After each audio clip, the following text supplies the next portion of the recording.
नमस्कार दोस्तों। हिंदुस्तान की राजनीति में अपने आप को कोई कितना भी चाणक्य कह ले, लेकिन देश की सियासत में चाणक्य अगर असल मायनों में कोई है तो वो शरद पवार हैं दोस्तों। अब आप देखिए, जैसे ही आम आदमी पार्टी टूटी, उसके बाद बंगाल में टीएमसी टूटी, फिर महाराष्ट्र में शिवसेना का उद्धव गुट टूटा। संकेत ये मिल रहे थे कि अगला नंबर शरद पवार की पार्टी का होगा, शरद पवार की पार्टी टूट जाएगी।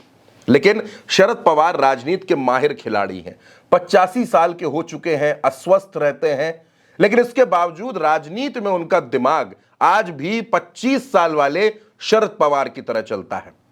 अब हुआ यूं कि महाराष्ट्र में शरद पवार के पास यानी एनसीपी एसपी के पास 9 लोकसभा सांसद हैं। भारतीय जनता पार्टी तमाम बिलों पर उसको जिस बहुमत की जरूरत है, उसके लिए उसकी नजर शरद पवार के सांसदों पर थी। मामला यही था कि इनकी पार्टी को तोड़ा जाए, लेकिन शरद पवार माहिर खिलाड़ी निकले। शरद पवार ने भाजपा तक ये बात तो पहुंचा दी कि वो परिसीमन के बिल पर सपोर्ट करेंगे, लेकिन उन्होंने एक शर्त भी जोड़ दी।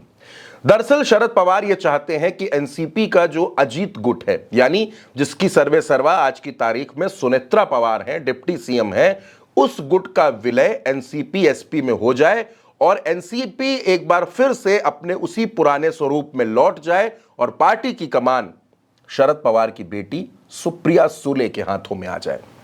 बीजेपी के लिए आज की तारीख में शरद के सांसदों का साथ बेहद जरूरी है। यही वजह थी कि शरद पवार की पार्टी के कुछ नेताओं ने एकनाथ शिंदे से मुलाकात की, जिसमें जितेंद्र आव्हाड का नाम शामिल है। इन लोगों ने जब एकनाथ शिंदे से मुलाकात की तो सियासी गलियारों में हड़कंप मच गया। मुंबई से लेकर दिल्ली तक ये चर्चाएं होने लगी कि क्या शरद पवार की पार्टी भी टूटेगी या फिर शरद पवार की पार्टी का विलय होने वाला है। लेकिन असल में ट्विस्ट यहीं पर बाकी था। इससे पहले सुनेत्रा पवार की पार्टी के कुछ नेताओं ने देवेंद्र फडणवीस से मुलाकात की थी, जिसकी जानकारी सुनेत्रा पवार को नहीं थी।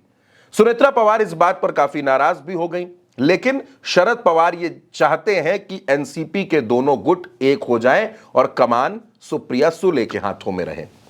दरअसल एनसीपी और एसपी के विलय की अटकलें बहुत पहले से लग रही थी। जनवरी के पहले से यह शुरू हो चुका था। महाराष्ट्र में जब निकाय चुनाव चल रहे थे तो एनसीपी अजीत गुट और शरद गुट ने कई सीटों पर गठबंधन भी किया था। चर्चाएं यहीं से जोर पकड़ती हैं कि दोनों पार्टियां एक साथ आ सकती हैं। ये चर्चाएं मजबूत होती, चर्चाओं को मंजिल मिलती, उससे पहले एक विमान हादसे में अजीत पवार का निधन हो गया और ये चर्चाएं वहीं की वहीं रुक गईं। बहुत से नेताओं ने बयान दिए कि अजीत पवार इस बात पर सहमत हो गए थे कि दोनों गुट एक बार फिर से साथ आ जाए, विलय हो जाए और एनसीपी एक रहे। लेकिन अजीत दादा के निधन के बाद यह मामला वहीं का वहीं अटक कर रह गया। इसके बाद की पूरी कहानी आप जानते हैं। सुनेत्रा पवार डिप्टी सीएम बन जाती हैं, वो राज्यसभा से इस्तीफा दे देती हैं। उसके बाद उनके बेटे राज्यसभा चले जाते हैं। लेकिन अब क्योंकि समय धीरे धीरे बदल रहा है, भारतीय जनता पार्टी की जरूरत है सांसद। शरद पवार के पास 9 सांसद हैं। शरद पवार मजबूत हैं आज की तारीख में, उस संख्या बल में सुनेत्रा पवार मजबूत नहीं है। शरद पवार ये चाहते हैं कि दोनों गुट एक हो जाए, सुनेत्रा डिप्टी सीएम बनी रहे, पार्टी की कमान सुप्रिया के हाथों में रहे और सुप्रिया केंद्र में मंत्री भी बन जाए। हालांकि इसमें तमाम तरह की अटकलें हैं, तमाम तरीके की सूचनाएं हैं। खबर की पुष्टि होनी अभी बाकी है। आगे क्या कुछ होगा, क्योंकि 20 तारीख से मॉनसून सत्र शुरू हो रहा है और मॉनसून सत्र में कौन कहां बैठेगा इस बार इस पर भी नजर रहेगी, क्योंकि टीएमसी के भी सांसद टूटे हैं। एकनाथ शिंदे के पास उद्धव के सांसद आ गए हैं। एनडीए जिस कोशिश में है, एनडीए का जो नंबर 293 के आसपास हुआ करता था, वो धीरे धीरे करके 320 तक पहुंच रहा है। लेकिन अभी भी खेल बाकी है, पिक्चर भी पूरी तरीके से रिलीज नहीं हुई है। तो क्या कुछ होगा मॉनसून सत्र में, शरद के सांसद क्या करेंगे, क्या कुछ होने वाला है, इस पर हर किसी की नजर रहेगी। फिलहाल के लिए इस वीडियो में इतना ही। नमस्कार।